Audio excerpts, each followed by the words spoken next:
Dear students, in this session we are going to discuss about 6th standard chemistry, matter around us. Okay, matter is everywhere. Air we breathe, we drink water, and then materials we use are all matter. So the definition of matter is anything that occupies space and has mass is called matter. Anything that occupies space and has mass is called matter. The major parts of matter is solid, liquid and gases. Students, already you know that what are the solid particles and liquid particles, gas particles. Okay. So, give one example for solid. Anything else?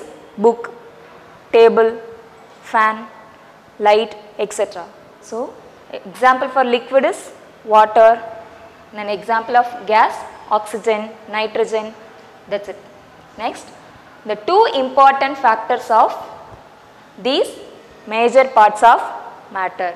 There are the way the particles are arranged. The particles are arranged in the way. Second one, the way the particle attracted each other. So, the solid particles are very tightly packed, and then liquid particles are randomly arranged, and the gaseous particles are easily moved. So, the gases are move freely. So, next we have to see compressibility of gases compared to liquids and solids. So, we see the comparison of compressible of liquids, solids and gases. Let us take a 3 identical syringe. So, this is the plunger and this is the cork. Okay. Let us see. First syringe we fill it the chalk powder, fine chalk powder, and second syringe we fill it water, and the third syringe drawn the piston back and suck air into the third one. Listen students, in first syringe we fill it fine chalk powder. After removing the plunger and press down the plunger, the chalk powder is not compressible. So, the solid particles are tightly packed. So, we are not compressed to this solid particle. Next, second syringe is filled with water. The liquid particles are hardly compressible. So, the liquid particles are randomly arranged. Third syringe, the pistons are drawn back and suck into the air, and next we have to compress the piston. So, the air is easily compressed. So, the gaseous particles are move freely. So, we compress easily with air, that is gas particles. Listen, take 3 identical syringe. First syringe we have to fill fine chalk powder, and second syringe we have to fill water, and third syringe we have to fill air. So, the solid particle are not compressible and the liquid particle are hardly compressible and the gaseous particle are easily compressible. Next we have to see pure substance and mixture. In shops we find products which are sold with label 100% pure. For common people, pure means unadulterated, does not contain any cheap or harmful additives. So, the definition of pure substance is, pure substance can be an element or compound and is made up of only one kind of particles. The pure substance have only one kind of particles. Next, mixture. It is an impure substance containing 2 or more components physically mixed in any proportion. It means the mixtures contain 2 or more compounds.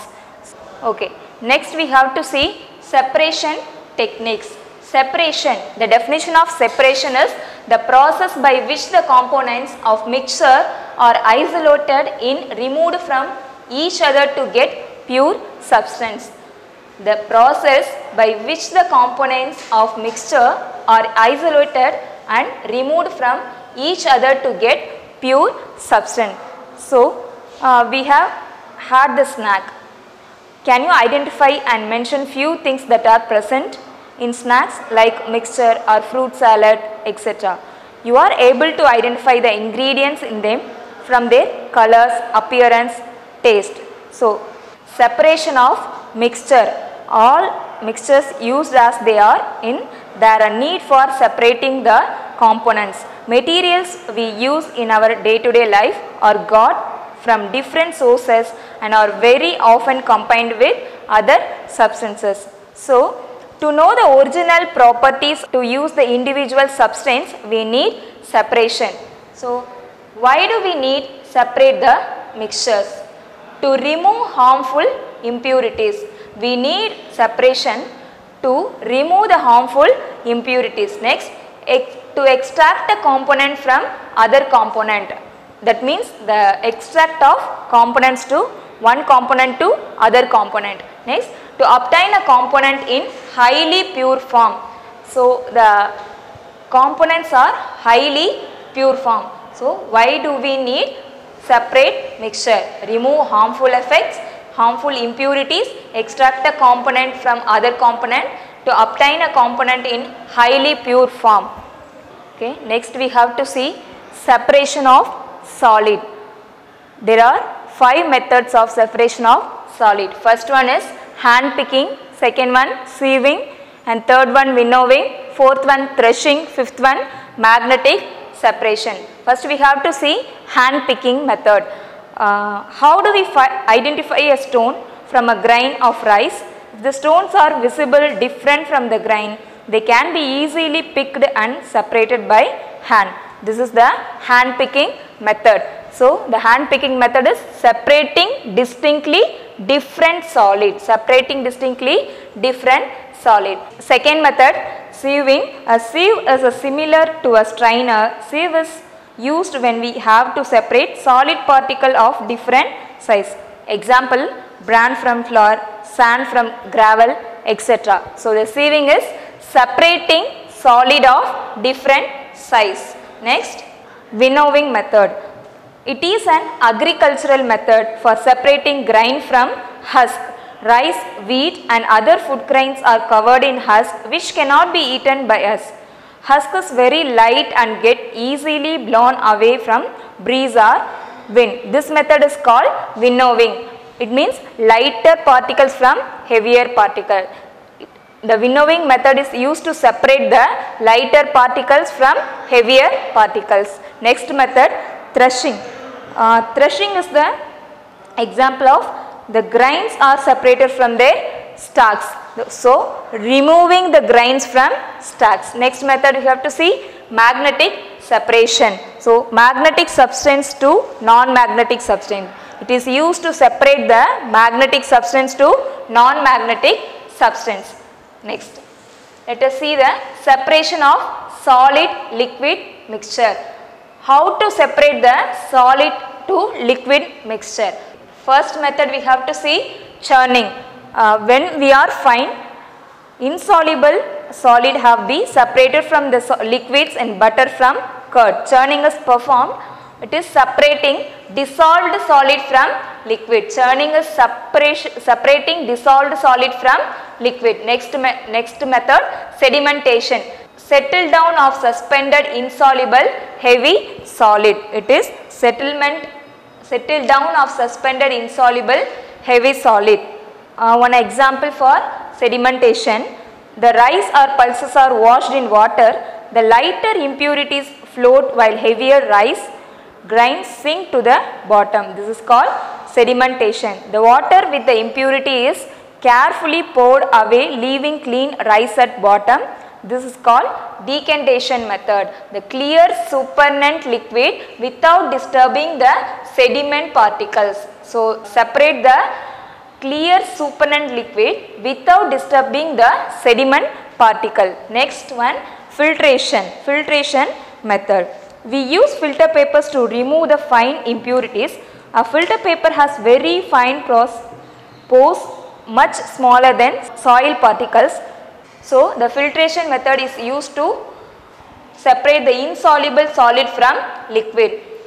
Let us recall separation of solids. There are 5 methods. One is hand picking and sieving, winnowing, threshing and magnetic separation. Hand picking is the separating distinctly different solid, and sieving is separating solid from different size, and winnowing method is used to lighter particles from heavier one. It means separate the lighter particles to heavier one. And next one is threshing. It used to separate the removing grains from stacks. And magnetic separation is separating the magnet substance to non-magnetic substance. Next, separation of solid and liquid mixer. There are 4 methods. First one, churning and sedimentation and decantation and filtration. First method is churning. It is used to separate the dissolved solid from liquid, and sedimentation is settle down of suspended insoluble heavy solid. Next one, decantation. It is clear supernatant liquid without disturbing the sediment. Filtration. Filtration is used to separate the insoluble solid from liquid. Okay students, let's see the next class. Thank you.